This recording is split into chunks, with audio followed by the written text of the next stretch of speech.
Get ready to dive back into the world of Pandora. The brand new trailer for Avatar, Fire and Ash just dropped, and it's packed with action, emotion, and jaw-dropping moments. The movie follows up on the events from The Way of Water and brings us back to Jake Sully and his family as they face new dangers, new enemies, and a fight that could change everything. Set to hit theaters on December 19, 2025, Avatar, Fire and Ash will be the third movie in the series and the final chapter of the first trilogy. And from the looks of this trailer, it's going to be the most intense one yet. The trailer opens with a peaceful scene, mountains floating in the sky, birds flying through the clouds, and a familiar character, Loak, soaring on the back of a flying creature.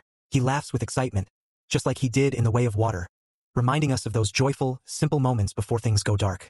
But the peace doesn't last. We see flashes of the past. A memory of Needium, Jake and Neytiri's son who died in the last movie.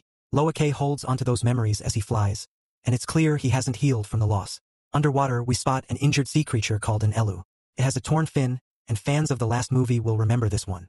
Riding it is Loak again, joined by Tsyria, as they explore a sunken enemy ship. It looks like they're searching for something important, and they find a broken bow Neytiri's. It's a painful reminder of what's been lost, but also a clue that this movie is about rebuilding. We then see Kiri, the adopted daughter with strange powers, looking worried as she holds a glowing sprite in the dark. She might be sensing danger. Her connection to Pandora's energy could become even more important this time. Suddenly, we're introduced to massive floating creatures that look like jellyfish in the sky. These belong to a new tribe, the Wind Traders. Their village rides on the backs of these beautiful animals, and Kiri is seen among them. One leader, named Pak, stands tall in orange robes. It's a whole new part of Pandora we've never seen before. Cut to a volcano erupting. The camera pans down to reveal a familiar face, Quaritch, the villain from the first two movies. He's still alive in his avatar body, and now he's walking straight into a fiery land ruled by a fierce Gnostics tribe known as the Ash People.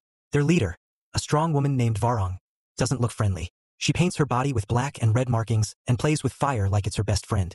These Gnostics live in a burnt-down home tree, showing us just how different they are. Back in the glowing forests, Jake carries Spider, the human boy who was raised by the Gnostics. He's unconscious, and his mask is broken. He can't breathe the air. Kiri, using her powers, seems to save him. This is a big moment because later we see Spider running around without a mask. Something changed him.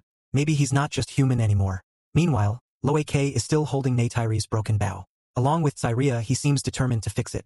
There's a scene where they work together, showing how much the younger generation is stepping up. They're not kids anymore. They're becoming warriors. Then we're back with Jake and Neytiri. Jake tells her that hate can't be the way they live. But Neytiri is deeply hurt.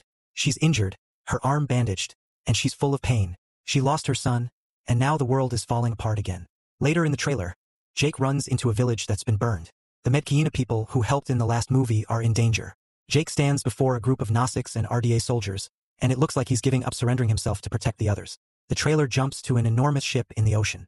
It's the RDA's newest factory ship, bigger than anything we've seen before, and if the past tells us anything, this thing is here to destroy. But the Gnostics aren't alone.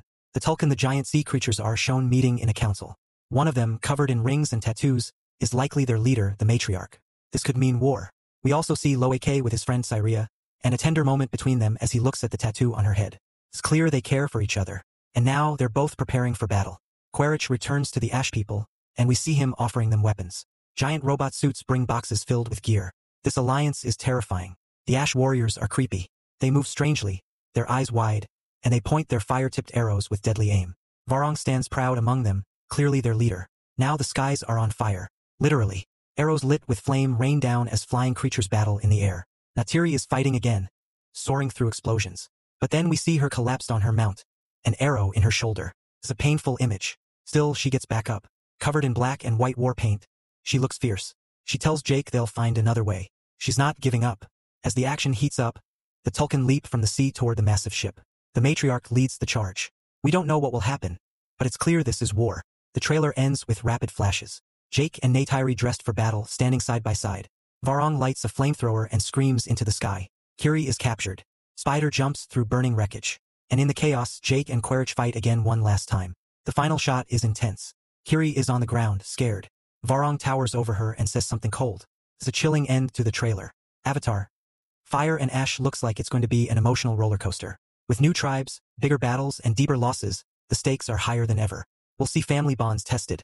Enemies team up, and heroes rise in ways we never expected. And at the center of it all is a fight for the soul of Pandora. Thanks for listening to this trailer breakdown. If you like this and want more updates, theories, and recaps on the Avatar universe and other epic stories, don't forget to check out the rest of the channel.